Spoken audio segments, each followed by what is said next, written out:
Excited talaga ako na makita itong Philippine adaptation ng PMAC, Wilbert Ross and Bea Binene. Davica Horn. Gian Bernardino, nanda sa ano din, literal na yung kumanta ng Multo, ano ba, OST ba ng PMAC ngayon is Multo? Grabe no, 2013, if I'm not mistaken, itong PMAC, bibigyang buhay ulit itong kwento ng PMAC, ng mga Pinoy. Ngayon, paano nila gagawin ng ano yon, ng Filipino version na may pagka-urban legend story? Natatandaan nyo pa ba ang kwento ng PMAC? Well, kung hindi pa, spoiler alert, i-recap natin yung kwento nito dahil magkakaroon lang naman ito ng Philippine adaptation at nag-announce na nga ang Viva kung sino itong mga gaganap na ito at himayin natin yung mga makikita nating mga kukumpleto sa Philippine adaptation nitong PMAC. So, ang PMAC, kasi sa natatandaan kong kwento niya, isa siyang pinagsama-samang different genres. Nandiyan ang horror, nandiyan yung, syempre hindi mawala ang comedy, at ang romance. So, parang si Mac dito, yung pinagbidahan ni Mario Maurer ay dineploy siya. Isa siyang sundalo na dineploy sa isang digmaan dito. During the digmaan, nakatagpo siya ng 4 na magiging kasangga niya dito, yung magiging barkada niya dito. Tapos, nung pagkatapos ng digmaan, umuwi sila dun kay Nak, si Davica.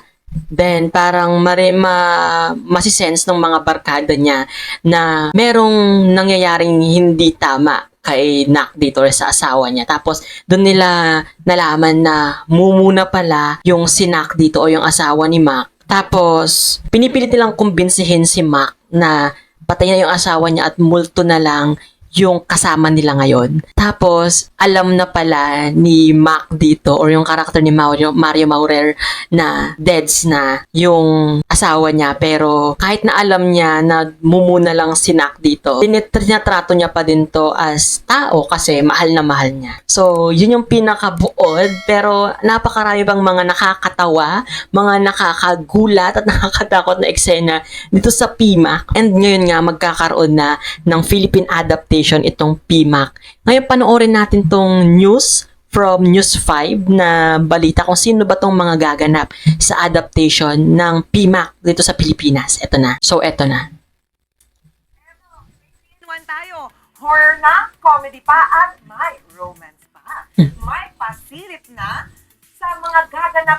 Grabe no, 2013, if I'm not mistaken, itong PMAC, parang more than 10 years na ang nakalipas. Tapos, bibigyang buhay ulit itong kwento ng PMAC ng mga Pinoy. And let's see kung ano yung magiging atake ng Viva dito. Kasi as per my research, parang itong PMAC ay urban legend yata. Urban legend, tama.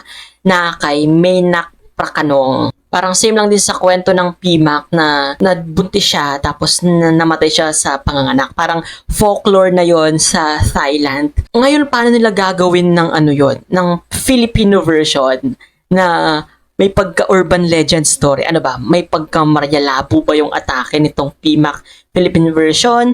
Or i-adapt pa rin nila yung kwento nito sa Thai? What do you think, guys? Make ang iconic Thai film na PMAC. PMAC. May poster na nga yan featuring ang cast. Pagbibidahan niya ng love team na Will Bea. Uy, Will Bea. Excited din ako na makita sila dito sa PMAC. And anong klaseng atake nito? Kasi more on heavy drama yung ginagawa nila, tsaka romance. Paano nila gagawin ng katatawanan ito? At paano nila magagawin yung horror, di ba? Let's see dito. And yon, from Golden Scenery of Tomorrow, yung chemistry na doon, dalang-dala talaga tayo. Hanggang sa Love You Lots. Recent lang na series nila sa Viva series nila. Tapos, ito ngayon, yung parang pagtatambalan ulit nila na PMAC. Okay. Looking good. Ross at Bea Binene. Gaganap sila sa role noon ng Thai superstar. Wilbert Ross and Bea Binene. At Davica Horn. Kasama rin dyan ang multo singer na si Gian Bernardino. Nanda sa ano din, literal na yung kumanta ng Multo. Ano ba, OST ba ng PMAC ngayon is Multo? Minumulto na ako ng damdamin ko. Okay, Gian Bernardino. Nice. Nardino, Vandal, Jairo Aquino, PJ PJ Valderrama. Legit nga.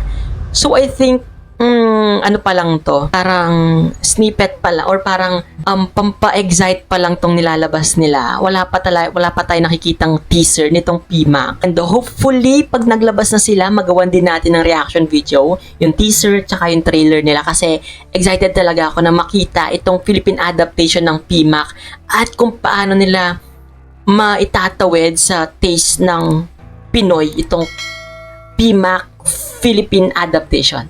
Kayo, anong masasabi nyo sa adaptation ng PMAC? Let me know your thoughts guys in the comment section. Siyempre kung hindi ka pa rin nakasubscribe sa channel ko, don't forget to hit that subscribe button and that notification bell para lagi kang updated sa mga videos na i-upload ko pa. That's been CJ guys, your man of letters. Stay safe and stay motivated. Thank you for watching. Bye!